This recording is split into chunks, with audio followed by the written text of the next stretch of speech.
Good morning, students. Welcome to G All India English Solution. Today we will discuss PGT Practice Set 11. So, without delay, come to the point. Which of the following essay is not written by Charles Lamb?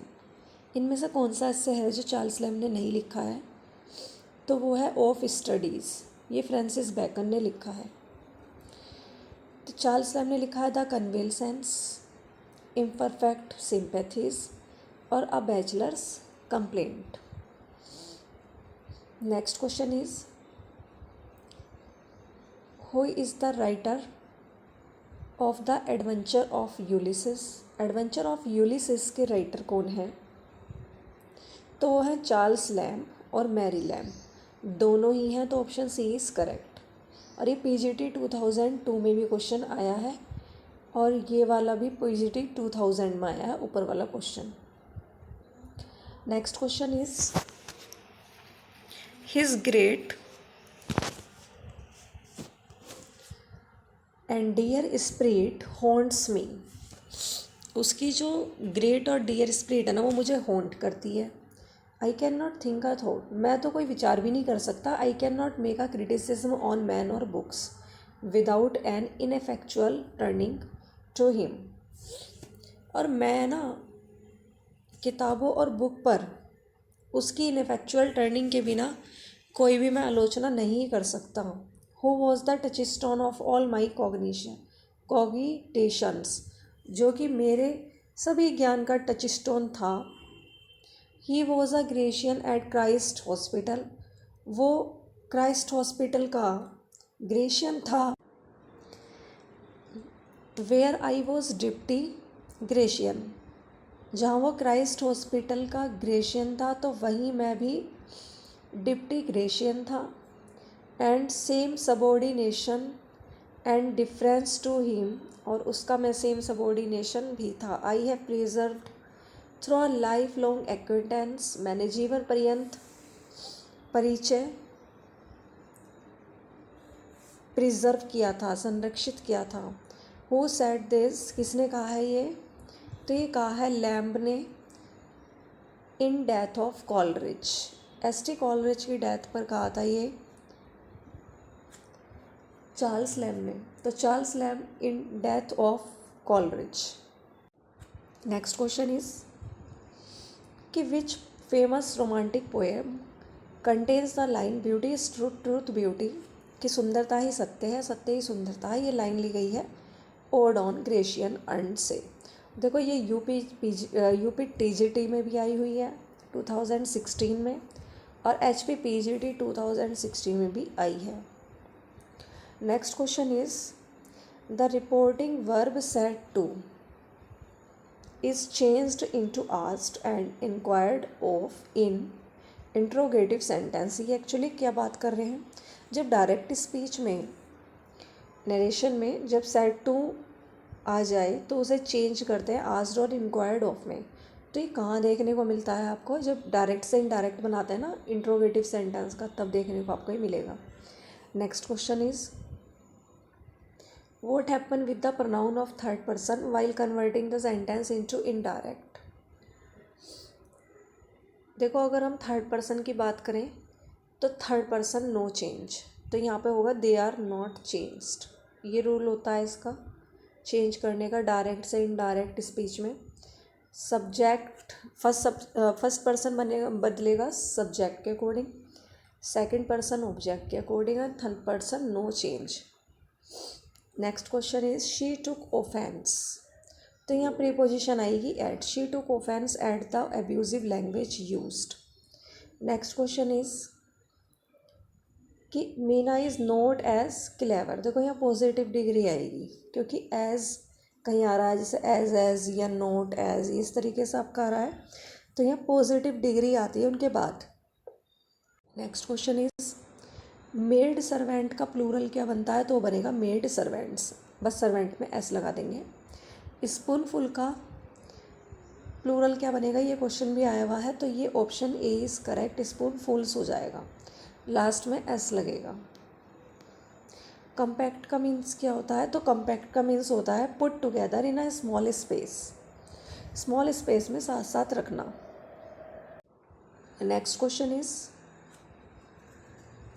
I am looking forward.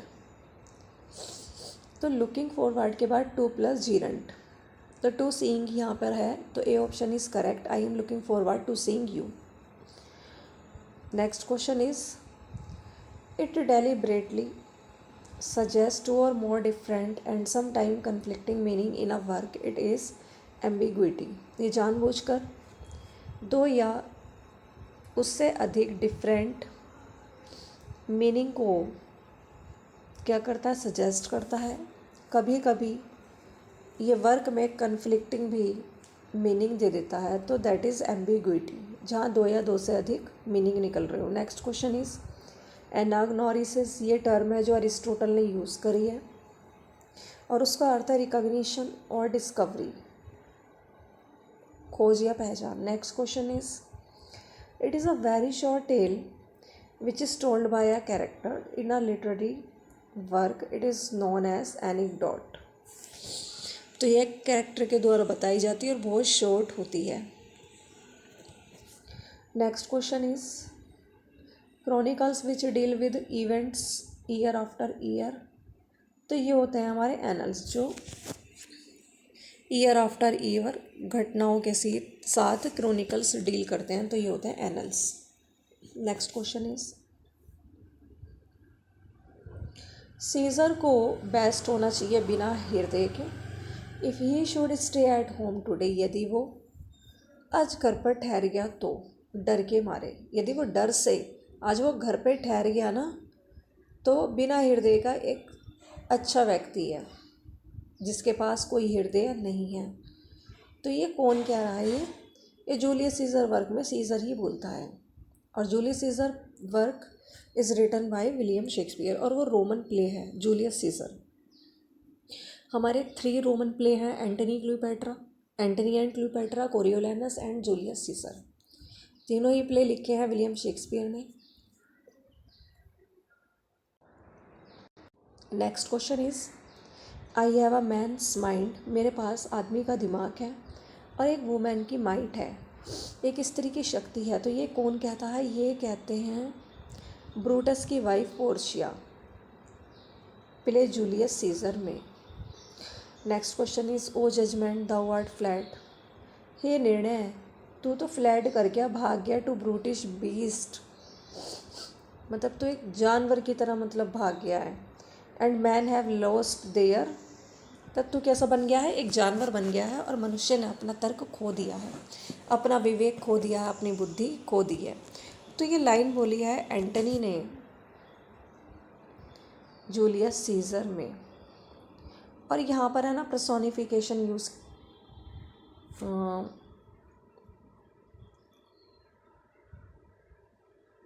देखा जाए तो personification ही लग रहा है, क्योंकि इसे निर्जीव को, जजमेंट को इन्होंने क्या मान लिया है? सजीव मान लिया है। नेक्स्ट क्वेश्चन इज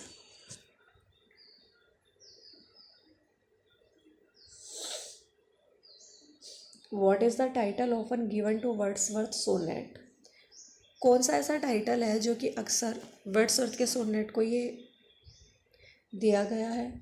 और ये आर्ग्यूमेंट है यूज़फुलनेस, सोनेट के यूज़फुलनेस के बारे में, as a means of poetic expression. और ये किसकी तरह काम करता है? एक पोइटिक एक्सप्रेशन के साधन के रूप में काम करता है, और उस आइडिया को भी नकारता है that the sonnet's formal restriction place undesirable limitation, जिसमें सोनेट में अनडिज़ायरेबल लिमिटेशंस हैं upon what the poet can do with the sonnet form. तो ये कहाँ मतलब लाइन उन्होंने बोली है? तो ये बोला है nuns fret not at their convent's narrow room, nuns fret not at their convent's narrow room। next question is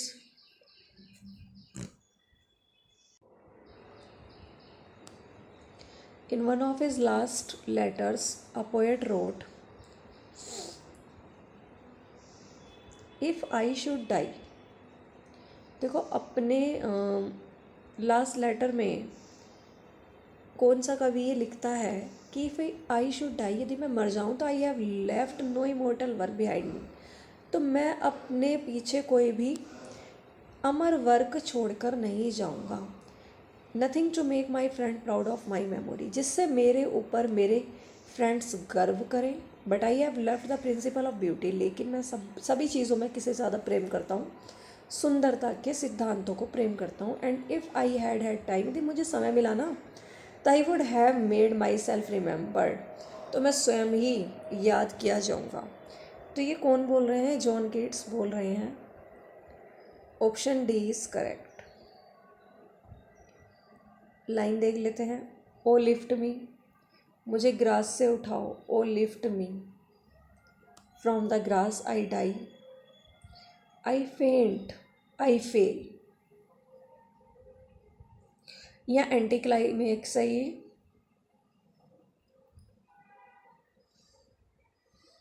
देखो पहले अगर हम ऐसा बोलते आई fail, I faint, I die, है ना, तो तब तो होता है ये क्लाइमैक्स। अब ये एंटी क्लाइमैक्स है, क्योंकि स्टार्टिंग में पहले डाई बोल दिया, फिर फेंट और फिर फेल, कि मैं मर रहा हूँ, मैं बेहोश हो रहा हूँ, मैं पास हो गया, सॉरी मैं फेल हो गया। अगर हम ऐसे बोलें कि फेल हो गया, फिर बेहोश हुए, फिर मर गए, तो वो होता हमारा क्लाइमैक्स। अभी अपोजिट एकदम दे दिया, तो ये हो गया हमारा एंटी क्लाइमैक्स। ऐसा हाथ से भी उत्पन्न होता है एंटी क्लाइमैक्स से। और ये लाइन ली गई है इंडियन सेरेनेट से, और ये वर्क लिखा है पी बी शैली ने। O lift me from the grass, I die, I faint, I fail. Next question is most wretched man, जो अधिकतर दुखी व्यक्ति होते हैं ना, वो क्रेडल किए जाते हैं, वो पल रहे हैं पोइट्री में गलती से, मतलब वो पोइट्री लिखते हैं बाय मिस्टेक, बाय रोंग। तो अधिकतर जो दुखी व्यक्ति होते हैं वो गलती से ही वो पोइट्री में आ गए हैं। वो सीखते हैं दुखों में, जिसे वो सॉरी वो हाँ यस, वह सीखते हैं दुखों में, और जिन्हें वह सिखाते हैं सॉन्ग में, पोएट्री बना करके, पोएट्री लिख करके जिन्हें वो सिखाते हैं। और जिन चीज़ों को वो खुद ही वो किस में सीखते हैं? सफरिंग में। तो जूलियन एंड मैडानो से लाइन ली गई हैं और लिखी हैं पी बी शैली ने। Next question is the poet is a semi barbarian in a civilised community. जो पोएट होता है ना, वो सेमी बारबेरियन होता है एक सभ्य संप्रदाय में। ये लव पिकॉक ने बोला है। शैली का वर्क है द डिफेंस। ये दर्शाता है क्या, दिखाता है ये शैली का जो द डिफेंस है, ये दिखाता है प्लेटो एंड सिडनी की apology, Plato and Sidney's apology.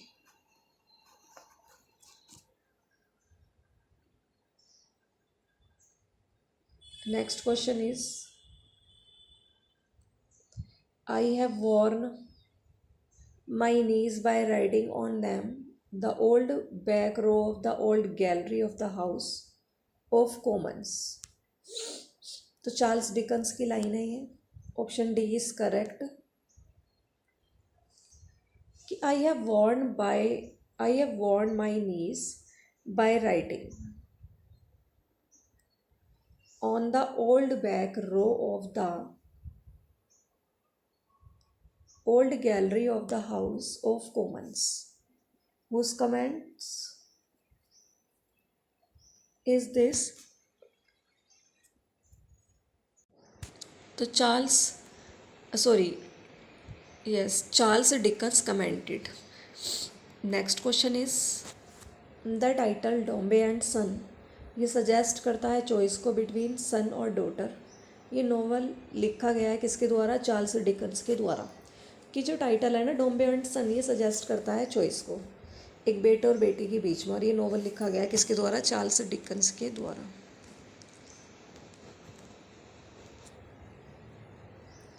Next question is a गोड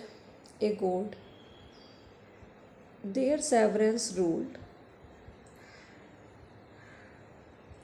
ईश्वर ही तो शासन करते थे, मतलब करते हैं, अब भी करते हैं। And bade betwixt their shores to be the unplumbed salt estranging sea. These lines are from to Marguerite isolation. देखो टू मार्गरेट है ये, और टू मार्गरेट को आप आइसोलेशन भी कह सकते हैं। Next question is authority forgets a dying king. सत्ता अपने मरे हुए राजा को भूल जाती है। Laid widowed of the power in his eyes that bowed the will. कि authority forgets a dying king, यहाँ पे पर्सोनिफिकेशन का यूज़ किया गया है।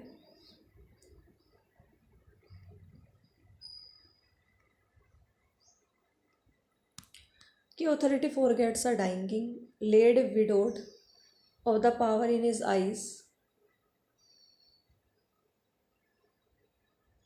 That bowed the will. कि ऑथोरिटी अपने मरे हुए राजा को भूल जाती है। जो विडो की शक्ति होती है वो उसकी आंखों में होती है, जो इच्छाओं को भी झुका देती है। तो मोर्टेडी ऑर्थर से ये लाइन ली गई है और ये लिखी है टेनिसन ने। Next question is the poem to Virgil. ये लिखी है टेनिसन ने। On the occasions of Virgil 19th centenary celebrations. Next question, ये क्वेश्चन लग रहा है रिपीट हो गया है ये वाला। A white haired shadow roaming like a dream. कि एक सफ़ेद बालों वाली जो छाया है वो एक सपने की तरह घूम रही है। तो ये लाइन टेनिसन की है और किस में आपको अपीयर होती है? ये टिथोनस वर्क में। Next question is in the novel the Mayor of Casterbridge there is the hay trusser. Hay मतलब होता है भूसा। कि भूसे का व्यापार करता था। अब इसमें उसका नाम बताना है तो वो माइकल हेंचार्ड ही था। ये अपनी वाइफ को बेच देता है सुसैन को। किसको बेचता है? न्यूसन को। तो सुसैन इसकी वाइफ है, सुसैन इसकी वाइफ है, तो इसकी वाइफ अपनी वाइफ को बेचता है ये न्यूसन व्यक्ति को। 5 गिनीज में बेचता है एक मेले में, जो कि कहाँ लगता है? वेडन प्रायर्स में लगता है। और बाद में वह मेयर बन जाता है। तो फाइंड हिम आउट, तो वही है, मैंने अभी बता दिया आपको, माइकल हेंचार्ड। और ये द मेयर ऑफ कास्टरब्रिज वर्क है, ये लिखा है थॉमस हार्डी ने। देख लेते हैं next. April is the cruellest month breeding. Lilacs out of the dead land mixing memory and desire. April जो है ना वो जरा क्रूलेस्ट मंथ बताया है। कैसा मंथ होता है? क्रूलेस्ट। अब ब्रीड करता है लिलाक्स को डेड लैंड में से, जो बंजर भूमि है ना उसमें से भी लिलाक्स उत्पन्न होते हैं। लिलाक्स के फूल जो हैं वो खिलते हैं। मिक्सिंग, जिसमें मेमोरी और डिज़ायर मिक्स होती है। तो द वेस्ट लैंड से ये लाइन ली गई है और ये लिखी हैं द वेस्ट लैंड, लिखी है ये T.S. इलियट ने और 1922 में ये आई थी। Next question is the plot of the cocktail party. ये बना हुआ है 2 स्टोरीज से, जो कि कनेक्ट कर रही है किसे? सर हेनरी हारकोर्ट रैले को। वो इज़ द कनेक्टिंग, कौन कनेक्टिंग कर रहा है इसकी जो कड़ी है 2 के बीच? ये कर रहा है सर हेनरी हारकोर्ट रैले। तो कॉकटेल पार्टी 2 स्टोरी से बना हुआ है और सर हेनरी हारकोर्ट रैले से कनेक्ट कर रहा है इसकी लिंक को 2 स्टोरी के बीच में। नेक्स्ट क्वेश्चन इज इलियट का कौन सा पोएटिक प्ले है जिसमें ना तो कोरस है और ना ही घोस्ट है? तो वह है cocktail party. Option A is correct. Next question is after that, उसके बाद भी लव कैसा बन गया? एक स्वेल डोर बन गया है, घूमने वाला दरवाज़ा बन गया है। एक गया तो दूसरा अंदर आया। ये लाइन सब्सटीट्यूट से ली गई है, सब्सटीट्यूट वर्क से। और ये किसने लिखा है? कमला दास ने लिखी है सब्सटीट्यूट। और द डांस ऑफ यूनक किसने लिखा है? ये भी कमला दास ने लिखा है और इसे कन्फेशनल पोएटेस भी कहा जाता है। Next question is a Kashmir idol and a pair of moustachios. ये 2 झलक देते हैं। किसकी झलक दिखाते हैं? ये फ्यूडल सोसाइटी की। Kashmir idol and a pair of moustachios, ये फ्यूडल सोसाइटी की झलक दिखाते हैं। Next question is the subjectivity of the critic. आलोचक की जो सब्जेक्टिविटी होती है is then on par with the subjectivity of the creator. जो क्रिटिक की सब्जेक्टिविटी होती है ना किसी आलोचक की, वो किसके साथ होती है? क्रिएटर की सब्जेक्टिविटी के साथ, निर्माता की सब्जेक्टिविटी के साथ, और दोनों ही सामान्य रूप से क्रिएटिव और क्रिटिकल होते हैं, क्रिएटिव और क्रिटिकल। तो ये किसने कहा है? निस्से म्यूजिकल ने कहा है। एक पोयम जो है ना, a poem empty of knowledge is a poem, खाली एक ज्ञान की पोयम होती है। पोयम जो होती है उसमें ज्ञान होता है। That merely skims the surface of life, जो लाइफ के सरफेस को स्कीम करती है केवल। ये भी बोला है निस्से म्यूजिकल ने। Next question is what does realism mean to Forster? Realism का अर्थ क्या है फ्रोस्ट के अनुसार, रॉबर्ट फ्रोस्ट के अनुसार? रॉबर्ट फ्रोस्ट अमेरिकन पोइट रहे हैं ये। इसका मतलब रहा है अ पोटैटो ब्रश्ड क्लीन्ड, तो अ potato brushed clean. Mending wall जो कि एक मोनोलॉग है और अपीयर हुआ है 1914 में, और कब हुआ है? नॉर्थ ऑफ बोस्टन में, सॉरी किस में हुआ है? नॉर्थ ऑफ बोस्टन में। तो जो मेंडिंग वॉल हमारा वर्क है ये एक मोनोलॉग है जो अपीयर हुआ है 1914 में नॉर्थ ऑफ बोस्टन में।